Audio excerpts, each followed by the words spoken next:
Hello, I'm Hal Lublin. And I'm Mark Gagliardi. Since the dawn of humanity, one issue has gone unsettled. With the fate of the world in the balance, we're here to settle, once and for all. Steve Martin or Martin Short.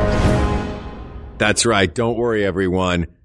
We got this. Podcast should have a theme song. Podcast should not have a theme song. Yes, they should. No, they shouldn't. They sound good. Yeah, but people are just going to skip past it. You know what? You're right. We got this. Mark, you're dressed like a Billy Joel album cover today. Why, just because I'm wearing a tie? Is it An Innocent Man? Is that the one where he's like sort of... Look, you're the Billy Joel aficionado among the two of us. I'm sure I'm getting it wrong. But I very much enjoy him. Billy Joel's shirt and tie. Yeah, he seems like... tell everybody why you're wearing a shirt and tie? Yeah, the reason I'm wearing a tie is because it's my at-home admin day. I've been sitting in front of my computer all day, and when I want to do my admin at home, I put a tie on. So I feel like I'm in a proper office. Now, you have the tie like a little loose at the top, like top button, unbutton, like cool office guy? Sure. I want everybody in my office to think I'm cool. Okay, so you started that way. You didn't start with it all buttoned up, and then you're like, "Ooh, this day," and then you loosen it a little bit. No. Anytime I wear a tie, because here's the thing: I have an enormous neck and head, and so if I buy a shirt that fits everywhere else, my enormous neck and head don't fit inside that, so I have to leave one of the top buttons undone frequently, unless I get a shirt custom made, which has happened a couple of times and is well worth it for a guy who has a large noggin like I do. Yeah. You described the majority. So we've been doing Philly Adventure Hour for 19 years. My gosh. I would say a good 15 of them. I started going like, oh, this isn't buttoning all the way. I'll use the tie if I make it a little bit like it'll look like a choice. But the choice was get a new shirt or just keep wearing this one. Now, have you ever seen, and this one would be tough, this one is one that you definitely want to hide because I'm not sure it passes any fashion police lineup, but it's just like a little figure eight made out of cloth, whatever color the shirt or button are. So you can loop. Yeah. It's just a little loopy button through like an one extender. end. A collar extender. Yeah. Yeah. You got to hide the collar. But you got to make sure you hide the collar. I've done it too. Oh. You can't just wear it. You can't wear it and pretend like it's like 1991 and nobody wears a tie for a little while. You have or like you work in Cafe 80s. Yeah, in Back to the Future Part 2. Back to the Future Part 2. Thank you. No, you gotta cover that up. But my big neck and head mean that usually my wearing a tie outfit is anyone else's TGI Fridays. Boy, it was a rough week. Let's get some tato skins. I can't mention TGI Fridays without mentioning tato skins. Sure. That's a major part. That was my go-to of the two things I had there regularly. Like those are the two. I would have that or buffalo wings pretty regularly. Yeah. I think it was the tato skins that eventually gave me the food poisoning that have not allowed me to go back in 25 years. Hal, let's go. Fridays. Let's go. I don't want to get. Let's face our fears. Let's face our fears. You face your fear, and I'll face my fear. We'll go to Dupar's, and we'll go to TGI Fridays. Well, you won't get mayonnaise out of the trash can again. It wasn't in the trash can. It was just I ordered a sandwich that had mayonnaise on it, but we were there after a rehearsal, so it was like 3 a.m. Yeah. Or after our last show. We were doing a late night show after the last show. Don't get after midnight mayonnaise. That's true. After midnight, the mayonnaise is turning bad. Are you afraid though? Like, I'm not afraid of TGI Fridays. It's more like I start to feel physically ill when I think about eating it. So you don't get afraid, but your body gets afraid. My body's fight or flight instinct kicks in. Yeah. The defense systems, the Star Wars missile net activates. Same with, now cashew nuts. I got from cashew nuts back in 2019. Oh, man, that's a shame because cashews are, they're a delightful nut. They're so delightful, nut, creamy, nutty. They go when salted right. Oh, mwah. I bought a pack of them because I was eating, it was on whatever weird diet I was on at the time.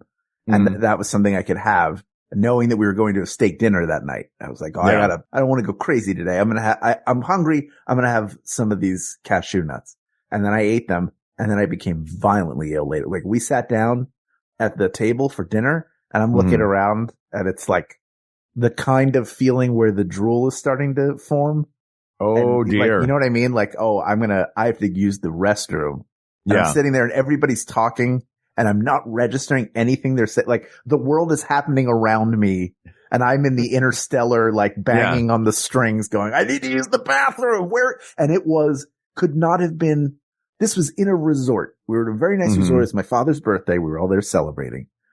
And the bathroom, trying to find the bathroom was like in the 1966 Batman movie where he's holding the bomb and trying to get rid of it. And he's like, some days you just can't get rid of a bomb. I couldn't get rid of my bomb, Mark. I didn't know where to go or what to do. It took forever. And then I found a place, it was like the middle of like a Shriners convention. And I was like, I'm sorry to anybody who has to use this after me. So you're running around. I'm running around. You're running around trying to figure out somewhere to throw this bomb. Trying to throw this bomb. I realize this is the 8 millionth time I've told this story, but when the trauma runs that deep, it just wells up and comes out. I get it, man. Much like bad cashews at the most inopportune of times. Well, you know what, Hal? We're not going to talk about bad cashews tonight for the 8,000th time. We are going to talk about two brilliant comedians that we both have spent our entire lives and careers enjoying the work of. And we are going to pit them against each other. Of course, as I texted to you earlier and you immediately thumbs down my text, we have to determine what we're calling this. Is it Steve versus Martin or Martin versus Short? Are we using their last names or their first names? Just so we know, when you talk about Martin, I want to know who you're talking about. You know, these are some celebrities are one name celebrities, right? You got Prince, Madonna, people like that. Maybe some, like LeBron goes by one name. You know, if you say LeBron, everybody knows you're talking about LeBron. You know, nobody says which LeBron. Correct. Yeah. I think Steve Martin and Martin Short, you say their whole name out of respect. Yeah. Like, okay. Steve full Martin. Name both times. Yes. Yeah. All right. So Steve Martin versus Martin Short. Steve Martin versus Martin Short. Two people who have worked together now for almost 40 years. Yeah. Starting with Three Amigos, like hardcore working together. I don't think Steve Martin hosted the year that Martin Short was in the cast. I'm pretty sure he did not host that year. No, that was he was in the cast of Saturday Night Live, the Dick Ebersol year. The last Dick Ebersol, let me load it up with heavy hitters. Exactly. I gotta figure out something to do. 1985, I guess it was. And he had just come off, Martin Short had been doing SCTV.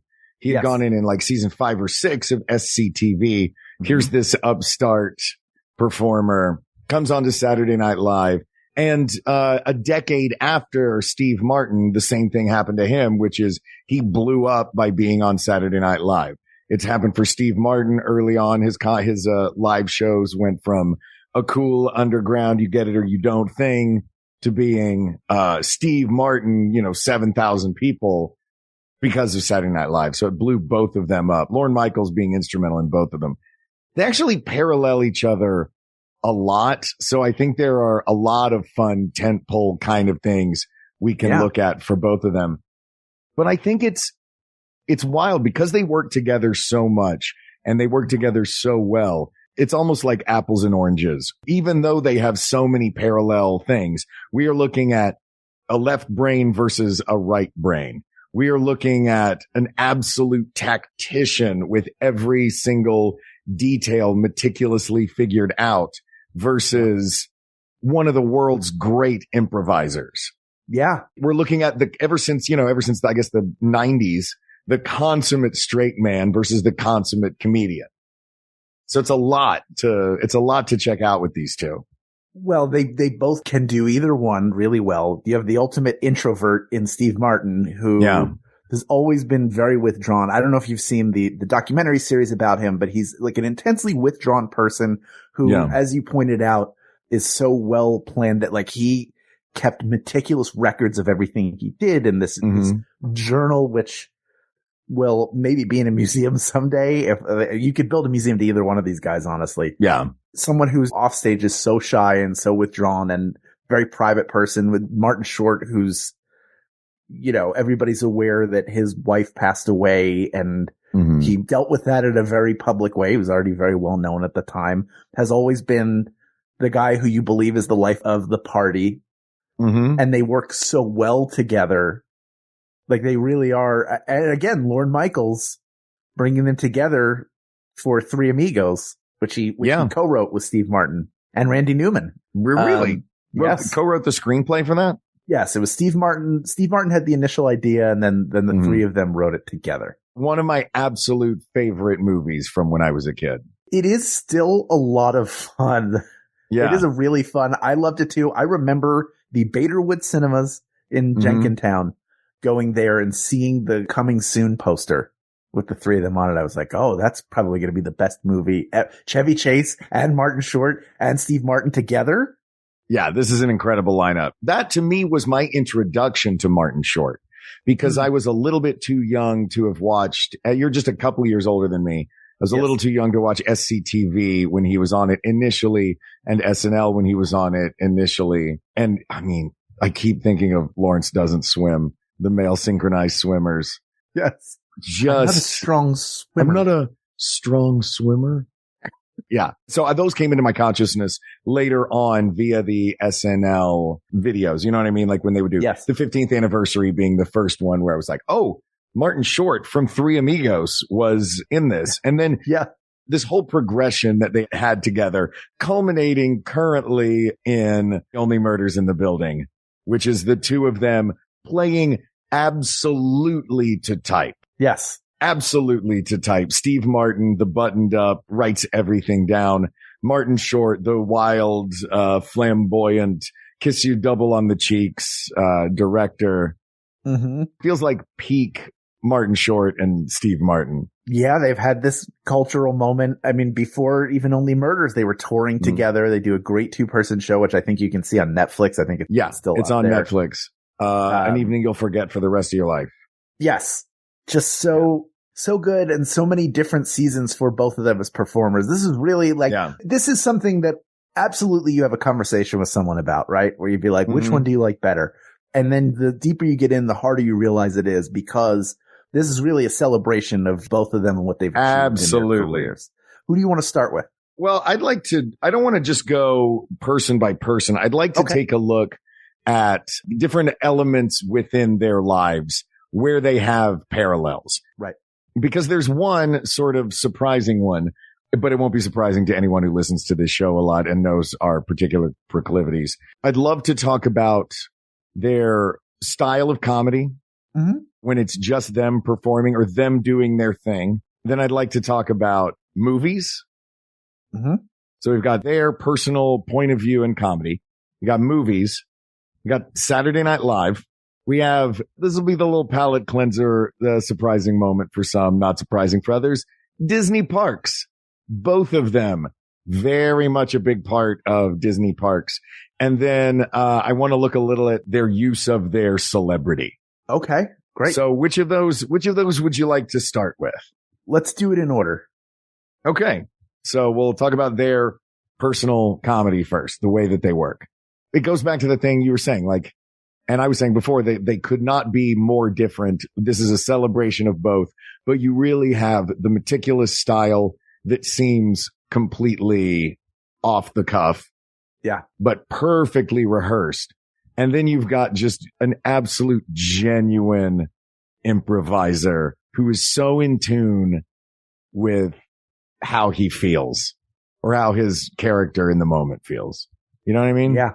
Yeah. They're both wildly physically gifted in different ways.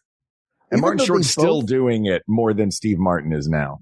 This is true, but they both sort of draw, if you look at the physicality of Ed Grimley and you look at Steve Martin when he's doing like an excuse, but they both kind of draw up their bodies the same way. They have a similar language in how they appear out of control or wacky, which is fascinating to me. Yeah, that elbows into the ribs, hunched back, wild gesticulation, physical shape that they form. It's almost like you're coiling yourself up to explode outwards, which he does. Steve Martin does in that short with Gilda Radner, where they're dancing very gracefully, and then all of a sudden they do like crazy feet. and he's pointing and stuff, but like the way he sort of explodes out, just they carry themselves physically. There's a similarity there, which is really interesting. Yeah. But Steve Martin also, there's so many different, is it just the bizarre anti-comedy that he took off with? Like, I'm just gonna, things don't have to have a punchline. I don't need to tell a long story. I want wherever the real laughs happen. That was the thing that, I found fascinating in that doc that I loved about him when he said, there's a contract between the performer and the audience where I set something up. There's the tension. I give you the punchline. You laugh. Right. And, early in his career, he talked about how that's not how a genuine laugh happens. You just do a thing and they're going to laugh whenever. So because he was a philosophy major, he took all of this stuff into so many different depths, to see how an audience worked. Well, I'll try this on this time. I'll try this on this time. Yeah. It was just I lost my train of thought just thinking about what a pure tactician he was. Well, I mean, it speaks to the style of comedy he was doing when he became the biggest act in the world of comedy. Yeah. Because everyone else was doing political stuff and he wasn't doing political stuff. That's what I remember where I was getting back to. Because he set up that I don't apply that paradigm and that contract to my audiences. That's one thing that I've noticed later on, in Steve Martin's career. He's not as subversive anymore. As he's gotten older, he's leaned more into set up punchline in this latest tour with Martin Short, which I don't know if that's Martin Short's influence because he's got that classic entertainer. I'm going to come out on the stage, be big. You love me. It's a little bit Miss Piggy. The other thing is that Steve Martin tends to play a high status person who's actually low status. Yeah. He's the blowhard, but he's obviously stupid. So he's taking that's like the persona that he's got. Like he's taken with his own fame, but also like clearly we're all supposed to laugh at that. He's the butt of the joke. Yeah. Whereas Martin Short tends to play either higher status guys, like Jiminy Glick is sort of an ultimate high status no matter what character. Yeah. But even Ed Grimley, who is this weird, obsessed with Pat Sajak and Wheel of Fortune weird guy, he's not aware of what his status is. Even if he is for a moment, he'll have this moment down. But then what if it's okay? Like he'll come right back, like Eternal Hope or Jackie Rogers Jr., like these weird like show business, high status guys. And that's a thing that he does so well too, specifically with Jiminy Glick. I would love to talk about Jiminy Glick in our POV moment now because he is one of my, the fascinating thing about Jiminy Glick to me is he is you're right. It's a status game that both of them play so well. But I think Jiminy Glick's version of it is he has put himself in the highest status and the whole world is trying to pull him off of that status. And it's not like he is higher status than he thinks he is. Or he's lower status than he thinks he is. It's that everybody does give him that deference that he is the highest status. The notion that but they want to pull him down from that status. So watching celebrities, I don't know if it happens as much as anymore, but in the older stuff, it was always just insulting Jiminy Glick and trying to bring him down. And he was so good at deflecting every one of those that you can't help but put him at the top of the mountain. It's fun to see. He recently subbed for, I think it was Jimmy Kimmel for the week. He took over. As Glick? Well, he took over as host and he did a lot of Jiminy Glick with people who grew up or didn't grow up, but were young enough when Jiminy Glick came out that they're now fans. So to get to do Nick Kroll, you could tell and Melissa McCarthy were both thrilled. Especially Nick Kroll. He was such a huge fan that he went with everything. Like there was no being thrown off, but then Bill Hader's with him and Bill Hader's just laughing the entire time. The Bill Hader interview. Can't stay with it. So Hank Aaron died. Yeah. Just losing it. It's just pure non sequitur silliness. Yeah. And he's crafted that crazy cadence and voice. And that the Bill Hader moment in that, it brings up something that I think is a difference between the two of them. it seems to me like everyone globally, without a doubt, or with like to a performer, respects Steve Martin and loves Steve Martin. But to a performer, everyone laughs the hardest with Martin Short and at Martin Short. Oh, yeah. Like, I think, and this is a weird thing to say because we're trying to find an objective answer to this, but it's such a subjective thing. I think that Steve Martin is a more important performer and a better craftsman of art. But I think, to me, Martin Short is funnier. Yeah, I mean, Martin Short is the guy, like Steve Martin, I would love to pick his, but I would love to just watch his process because he is such a, like really a scholarly guy. He's a very talented and super intelligent writer who has a deep appreciation of art and can make something like The Jerk or The Man with Two Brains or The Lonely Guy and then turn around and make LA Story, which is like a French new wave film. That is also very like it makes a lot of very smart references that you get more and more if you actually live out here.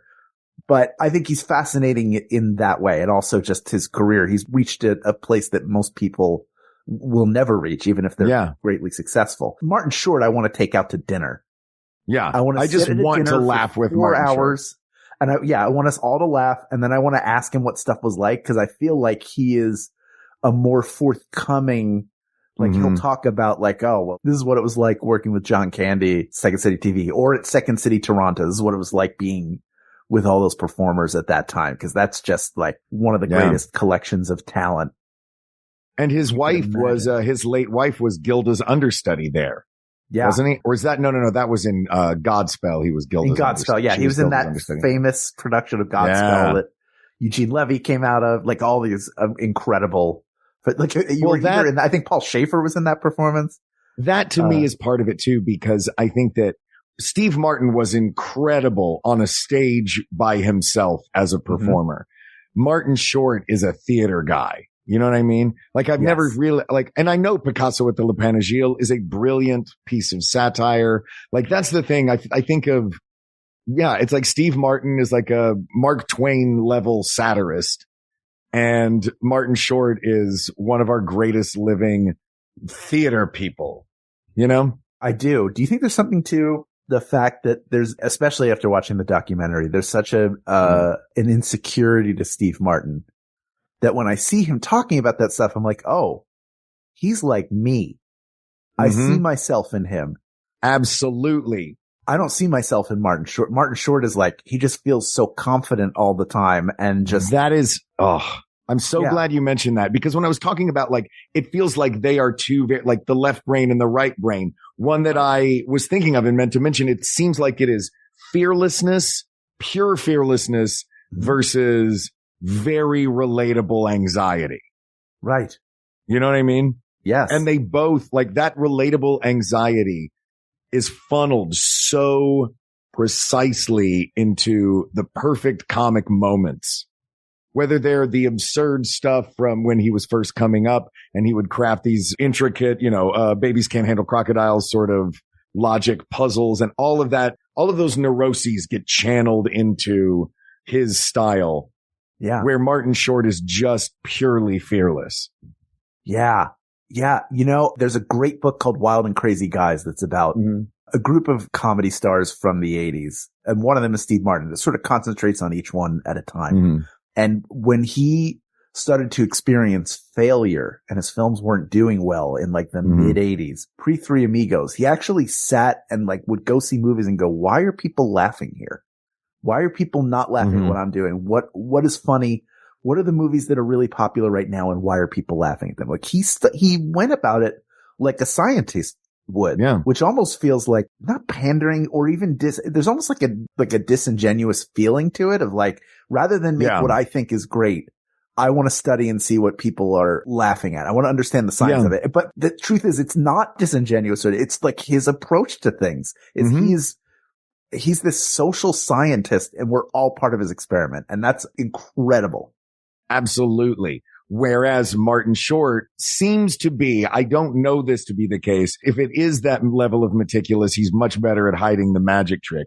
But it certainly appears to me that he is just pure id. He's got so much of just that, not abandon, but the trust that what is going to come out is going to be the right thing. You know what I mean? Like, he's not going to go watch a bunch of movies and go, why is this funny? Which, yeah, it makes sense. The idea that that could be a little disingenuous, or it's not about real, it's not the purest version of comedy. Appear that way. The purest, appear that way. Yeah. The purest version of, if the purest version of comedy is, I'm just going to be in flow and it's going to make you laugh and it's going to make me filled with joy and want to keep going. That's Martin Short. But then when you think about Second City, where we were both trained in what that style is, and where he actually put it into practice professionally, what do? You come up with a premise and you improvise, each time keeping what works and getting rid of what doesn't. And then you write it down and you're always refining. So he's a very refined, prepared guy. I mean, that's why he's the world's best talk show host, because he over prepares. Martin Short? Yes. So that is me not seeing the magic trick. Yeah, he's much better. He's not about how he does the trick. It's about you're just amazed at watching it happen. Steve Martin is like Penn and Teller in that he'll tell you how he does the trick, and it's not any less amazing. And you almost appreciate, like, oh, you're going to show me how you do this, and still it's going to be incredible. Yeah. The way that Steve Martin sets up a bit, performs, especially the old stand-up days. Oh yeah. Where he would set something up, like the moment with Cher, it's a pleasure to be here. And then he takes a little step to the right. No. It's a pleasure to be here. And then he spends the next few minutes wandering around that corner of the stage with Cher. And it's such a simple thing. Yeah. You see, like, there's a thing he does that I love where he sets up the most bizarre possible scenario. And then he reacts to it absolutely truthfully in the way that you or I would act in the exact same scenario that none of us will ever be put in. Yeah. You know what I mean? Yes. Like, he creates an impossible scenario that will never ever happen and then reacts absolutely truthfully. And that is a real bit of magic. I don't know how we are going to pick between these two. Let's take a quick break. And when we come back, we will dig into some of the accomplishments of these two performers. Now we've talked about the way that they perform. Let's talk about their output. We'll do that when we get back. This episode is sponsored by the Podcast, a podcast pitching and creation show. The three hosts, O'Neill, Tyler, and Olivia, pitch each other different podcast ideas, then choose the one they're going to make the following week. They have podcasted with the dead, turned The Office into religion, and solved Who Killed Christmas. So this is a weekly podcast parodying and a creation podcast. And like, I love the concept of this. Just as soon as I saw it, I was like, oh, this is brilliant. Because as people with podcasts, part of the thing is like, what's the idea going to be? And everybody's trying to like hook into what the big idea is. Either that nobody's done this before, we're really going to get a huge audience. So something that sort of takes that apart and deconstructs it in a comedic way, I love. Yeah, if you think that every podcast idea is already taken, listen to the podcast, because guess what? I guarantee you didn't think of this one. But the whole concept for this show is one of those, I wish I'd thought of that. Yeah, I kind of like, this is one of those where I saw the concept, I saw some of the ideas they had, I want to talk about a couple of them, and immediately thought, I want to be on this podcast. I want to come in, what ideas would I pitch? I think my favorite is one they had called The 5 Wives of Nicolas Cage, which is a podcast chronicling the many lives, wives, and films of one Nicolas Cage Coppola. So good. I gotta wonder if iPod the Fifth came first, or if the concept came first and iPod the Fifth came afterwards. Either way, it's a brilliant hot seat game show. But that's the thing. All of these podcasts only exist fleetingly. Yeah. I mean, they don't exist fleetingly because you can listen to them right now, but they only exist for that one episode, which is really fun. Yeah. Really, really, really smart. And I love the comedic payoff of, you're going to get the pitch that wins, but you actually do get to, because like the comedy thing might be, well, this is the one we're going to make, and then maybe you don't get it. Mm-hmm. But the fact that you get it the following episode is really good. Do you think that somebody actually got the Quiz Ink tattoo that they, after they took their quiz and got the tattoo they should get? Do you think anybody's actually gotten that? I hope so. I demand to see pictures if so. Me too. You can find the links to the show and more at www.website.biz. That's website 3 times followed by .biz. And follow the show on Instagram and TikTok at Triple P Cast. The podcast, a brand new creation of podcast innovation. Give it a listen. Hello, Internet. I'm your husband host, Travis McElroy. And I'm your wife host, Teresa McElroy. And this is a promo for Schmanners. It's extraordinary etiquette. For ordinary occasions. Every week, we're going to tell you about a bit of culture, a bit of history, how etiquette still applies in the modern day, all that stuff. We also love to do biographies and histories of, and, you know, general procedurals, how to do etiquette in today's society. So, come check it out. Every Friday on MaximumFun.org or wherever you find your podcasts. Manners Schmanners. Get it?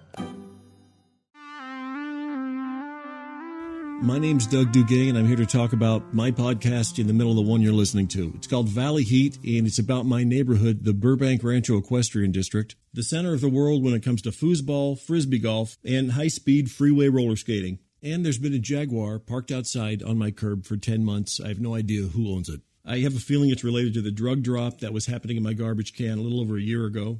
And if this has been a boring commercial, imagine 45 minutes of it. Okay, Valley Heat, it's on every month on MaximumFun.org or wherever you get podcasts. Check it out, but honestly, skip it.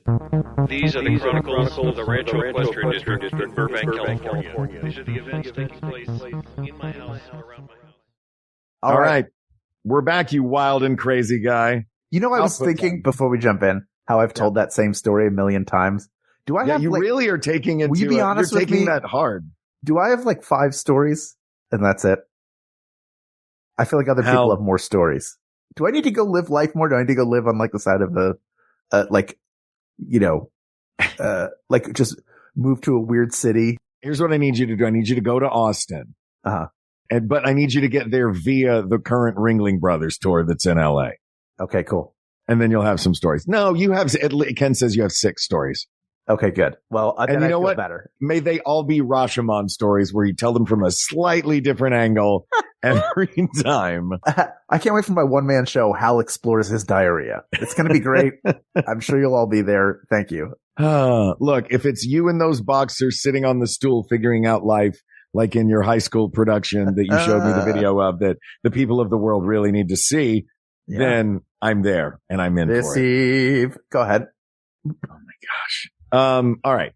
So, let's talk about their output. You know what? I want to talk about this Disney thing first because, I think this is a lot of fun and they've both appeared a lot in Disney parks. Steve Martin famously began his career at 10 in 1955 when Disneyland opened, which I don't know how they got away with 10-year-olds selling park maps for a nickel out front. Different time, man. But they would could you imagine being 10? So he was 10 years old and then he would finish by like 9:30 in the morning and then he could just go to Disneyland all day. Amazing. Yeah. And that's why it makes sense that's why his comedy was the way it was, because it was that version of playing clean that Wally Bogue did. And by his own admission, he stole everything from Wally Bogue. Right. In those early days. Yeah. Repackaged it for a general pop audience. But yeah, Martin Short came to Disney much later. How many different Martin Short appearances in Disney parks can you name? I don't know if I can name any of them. Oh, there have been a few great ones. He's got to be all over as much Epcot. Time. There's a few in Epcot. Yes. Yeah. The Canada Pavilion. Oh, Canada is most recent. Sure.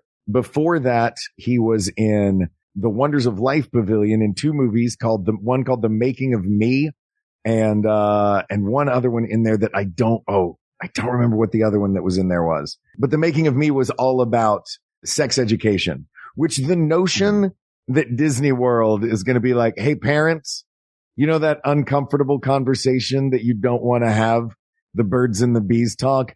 Let us handle it for you. Now, Disney, I get it. You want to be in the kids' lives instrumentally from day one. I'm not certain that that is the story for you to tell.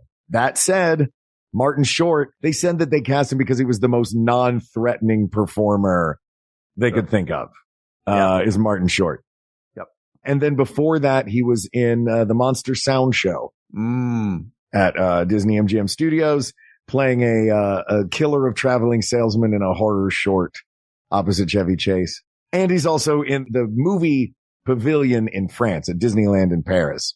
So I love that both of them, there's something kind of great that both of them are really good at playing clean and play in these different parts. Steve Martin from the get-go being a clean comedian, a very subversive clean comedian, and Martin Short, I think probably just so he could have the broadest audience. And also just the kind of guy, I need somebody who will absolutely crush this. I'll get Martin Short to do it. Yeah. Like, he's already established it. He didn't come in, and there's something to Steve Martin having grown up at Disneyland and learning sleight of hand, working at the magic shop, and then even later on coming back for some of the anniversary stuff to host it. Like, he's got a real, his life as somebody who grew up in Orange County is tied so heavily in Disneyland because he was the perfect age. Yeah. That to be there at the age of 10 years old when it opened, like, wild. Just incredible. Okay, so that category probably goes to Steve Martin, even though Martin Short has a lot of great appearances. Sure. Let's talk about their Saturday Night Live work.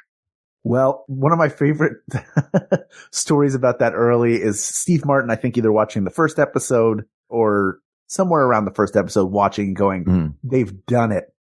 Like, they figured out they were doing to television what he was doing to comedy. So them coming together certainly helped increase his audience. He was already a pretty big star at the time. Like, they really helped one another in a major way. And it's hard to imagine them, of all the people who helped form that show in the early years, Candice Bergen, Buck Henry, Elliot Gould, those people who would come back over and over and over again. He really stands out as like the host's host because he did it again in the 80s and defined like another cast. That's the thing, is he seemed so like he had some sort of connection to Lorne Michaels, where Steve Martin's brand of comedy was the brand of comedy that Saturday Night Live was doing multiple times throughout the years. Martin Short was on very briefly, but again, he's just this bright, glowing ball. You know what I mean? He burned so bright for a short time on there, but I don't know. It's tough to give this one to Martin Short too, because Ed Grimley started at Second City and he brought SCTV. He brought Ed Grimley from SCTV to SNL. Instead of setting, what comedy was organically, the way it seems Steve Martin did on multiple occasions with SNL, Martin Short brought who he was. Even stuff he was, it doesn't matter that it was at a different theater. I'm bringing it here now. It's going to be on this show because this is who Martin Short is. Yeah, but he also just the impact he had in 1 year, the fact that you mention him as Lawrence Doesn't Swim. Lawrence Doesn't Swim. Nathan Thurm is so great. It's just the lawyer, the sweaty lawyer that he based on. I'm not being defensive. You're being defensive. Is it me? Which I think is based on the makeup. It was either makeup or hair. Like, that woman was very defensive and didn't realize he was doing an impression of her. And then her feelings were hurt about it. And he went up to her and he was like, well, you know, imitation is the sincerest form of flattery. It's like, I know that. Do you think I don't know that? Like, that was her response to it. So it is, he figured out sort of who she was. And she didn't, somebody had to tell her, by the way, she didn't figure it out. She was there on set when they were filming the first Nathan Thurm. So it wasn't like, he didn't tell her, but it wasn't, she didn't like figure it out. It had to be explained to her, which is all the more hilarious. That Ed Grimley, Jackie Rogers Jr. again, he was a great cast member. I think even better as a host. Because you get to see even more. It's always fun to see people host, especially over multiple decades of the show, because you get these different writers who come in and will challenge them with different things. So he was also a great host. I think I would give this one to Steve Martin because he's so woven into the fabric of the show, and they helped each other early on. And he's just been this presence where if he's coming to host the show, you know it's going to be great. And you can name as many great bits that he did as a host as you can that Martin Short did as a cast member, which is really impressive. Yeah. I want to throw one more Martin Short story out real quick because I love sort of the early years stories. Do you know about the mustache? Tell me. So Martin Short would, on his black and white headshots back in the day, he would, cause back in the day you didn't have obviously digital. You would bring a headshot and resume with you. On his headshot, he would take a blue Sharpie and draw a little mustache onto his headshot so it would stand out. And then when he got into the audition, he would show up at the audition and he will have drawn in blue Sharpie a tiny mustache on himself, that is just the mark of a fun brain. So good. Yeah. He's so good. They're both so great. It really, okay. Let's, moving on. Let's go to movies. Let's talk about the movies now. We've given Steve Martin's already got the Disney parks and Saturday Night Live. Let's go to movies. It feels to me like Steve Martin has made way more movies, more often played leading man characters in recent years, or at least in the last 25, 30 years. He's not doing the jerk on camera anymore. He's playing the straight man. Martin Short has fewer movies, more Razzie nominations. Yeah. But he's so great. Like, which character from Father of the Bride? I'm not going to say which one do you relate to more, because that's going to be Steve Martin's character. Which character makes you laugh harder? The Father of the Bride or Franck? Look, it's impressive that he's able to pull that off, because that character does not belong in that world. His ability to take a completely off the wall character, but make them exist in a world where nobody else, like even B.D. Wong, who's also a great actor, is like, I'm Howard Weinstein. Like he's doing a character too, but it feels like somebody you've seen before. I've never seen Franck in my life. Never a Franck ever. It's pure magic joy is what Martin Short brings to everything.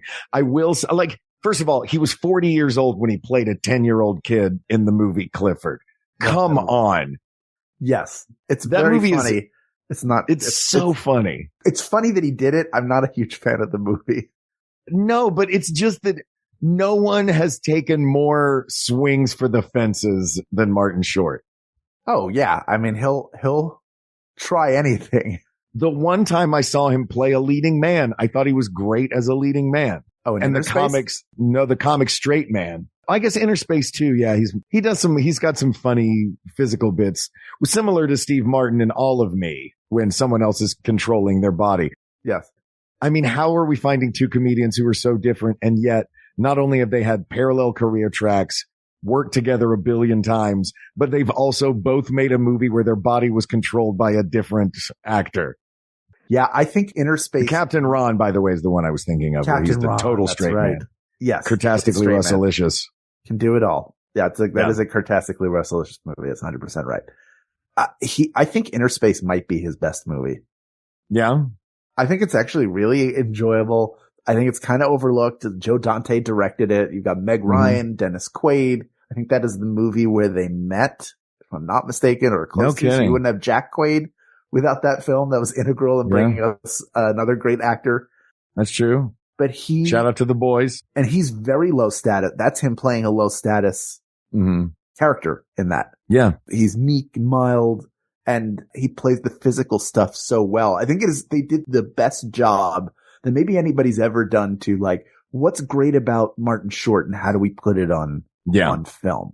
There's some of that in Three Amigos where he has the benefit of being the new kid on the block, and his ability to hold his own with Steve Martin and Chevy Chase, who are both huge stars at the time, is really admirable. You know the story. I think it might be in the documentary as well, but I knew it from that book I told you about first, of Martin Short meeting Steve Martin for the first time over at his house. He goes to his house.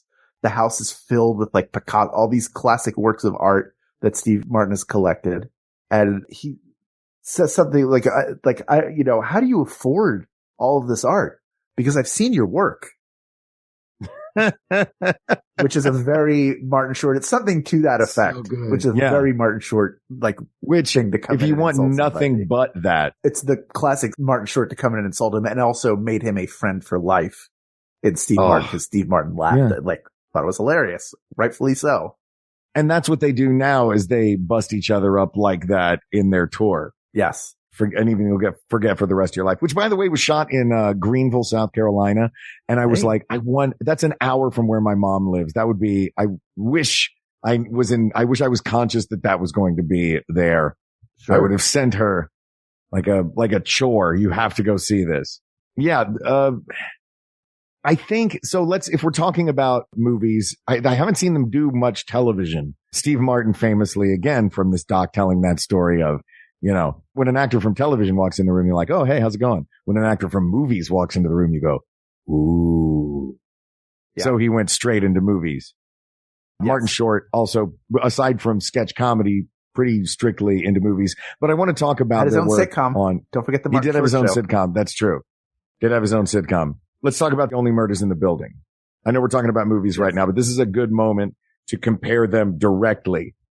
I think, and this is where it's weird, because this whole thing seems to be culminating in this to me, in that I think that Steve Martin has done more and done more important things, but I think Martin Short might be a better actor.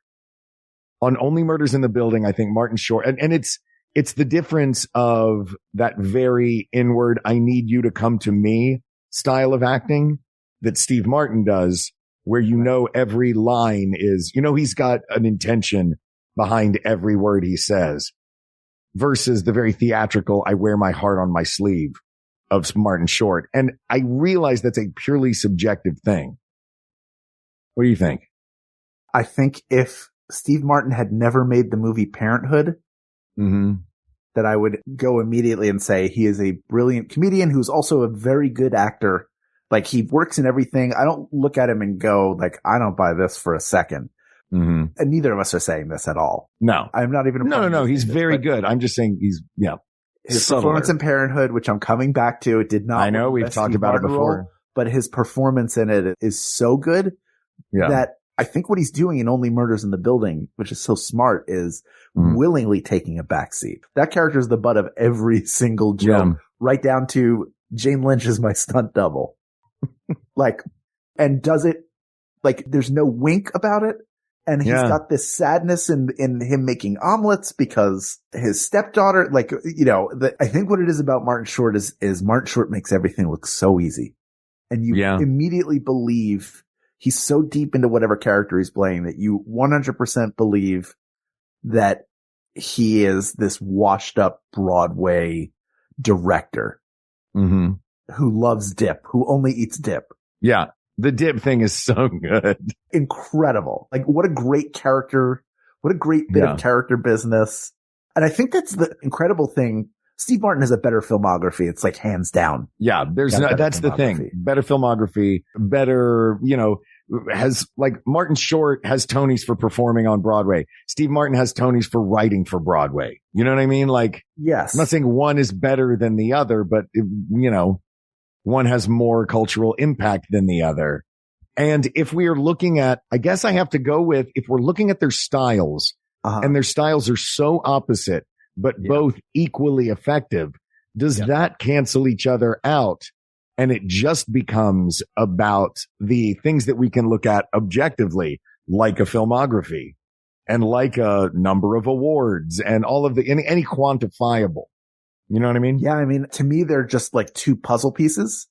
They just fit together and they're different shapes. It's not two of the same puzzle pieces, and they make each other better. Martin Short's not as good without Steve Martin to play off in that show, and Steve Martin's not as good without Martin Short to play off in that show. Yeah. And that's what makes it so great. Neither of them wants to. They're having the time of their lives. Selena Gomez is an excellent third. She's so good on that show. The whole cast, every single person in that cast is brilliant, including future Oscar winner Divine Joy Randolph is great on that show. Just all these people you wouldn't expect. So I think it does, for the purposes of this, they're so great. Steve Martin, who's had these ups and downs in his film career of like huge success and then monumental failure and then figuring it out and coming back and then making these more personal films and then also making these becoming like a family film guy. Yeah. Doing things America's like Dad. And Father of the Bride and Cheaper by the Dozen. His Cheaper by the Dozen remake is really enjoyable. I even don't mind the sequel because I get to see him do that again. And he's got Cheaperer by the Dozen? Cheaperer, yeah. It's actually more expensive by the dozen. It gets more because weird. Yeah, that's fair. Then on the other side, Martin Short is almost bulletproof because you look at the movies he's made and like these have not been successful films, but you never look at it and go, well, I don't care how many Razzies he's been nominated for. Yeah. I've never looked at a movie that wasn't good with him in it and gone, well, this is clearly Martin Short's fault. No, yeah, absolutely. And I would watch him in anything. Yeah. I'm thinking now, like, imagine this. Imagine there's a villain in a movie, right? If Steve Martin is playing a villain in a movie, and I'm talking modern day, current Steve Martin, because that's who we've got to, look at is current day Steve Martin. He could play a villain that could terrify me. I don't think Martin Short could play a villain that could terrify me, but I would have the time of my life watching Martin Short play a villain. He'd be doing Jack Frost again. Jack Frost. Yeah, exactly. Jack Frost from the Santa Claus movies. That's what you expect. You expect it to be that's Jack the Frost. villain that I want, which got him a Razzie nomination. But I thought he was great. He's hilarious. Yeah. He's doing exactly what he's supposed to be doing. That said, I don't know how we don't give this one to Steve Martin. Just considering, looking at the joy that they both bring. And if we're doing purely subjectively performance, dead even right now, who knows? It could go either direction. So we've got to look at the body of work. And I think there's also something to be said for the steadfastness of Martin Short's performances and the variety of Steve Martin's, not within certain amounts of time, but I mean, in aggregate, seeing how Steve Martin has grown and seeing how Martin Short has remained true to who he is and the kid inside. Yeah. It's tough, but those are such subjective things. I think we have to go with the only objective things we can look at.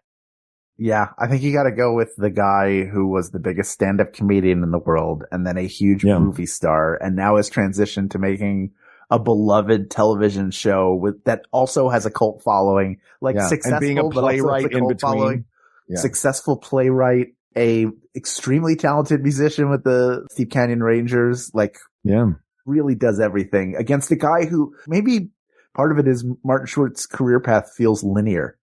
Right? Yeah. Stage star, then comedy stage, then comedy television, then bigger comedy television, then into films.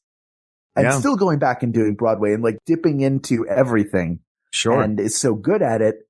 And that resume, I think, sort of minimizes the things that Martin Short did, which I would not do. I would kill to have a 1/100th of his career. I think he's had a brilliant career but it's different. Steve Martin's just been on a different plane for almost 50 years now.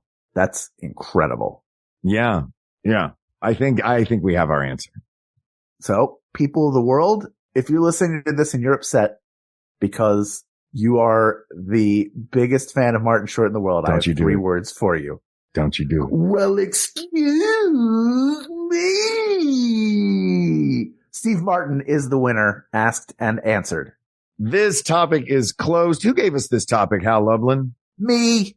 I think I did. It might have been thanks for the to Facebook Hal Lublin. Group. Who knows? Yeah, but you know what? I'm giving you credit for it. The Facebook group does a lot of stuff that we'll give each other credit for. Yes. Let this be year 10 of that happening. Yeah. This topic is closed, but there are many more topics to discuss as we close in, Hal, on our 500th episode. Wow. We have something very special. I know, right? We have something very special planned for our 500th.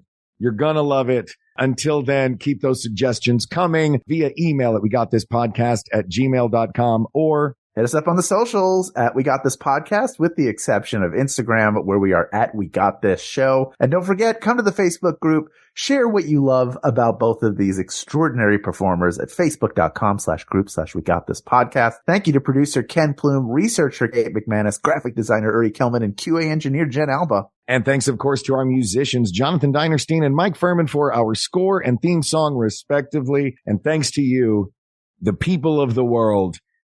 If I had one wish this Christmas, it was that we could all be together, I must say.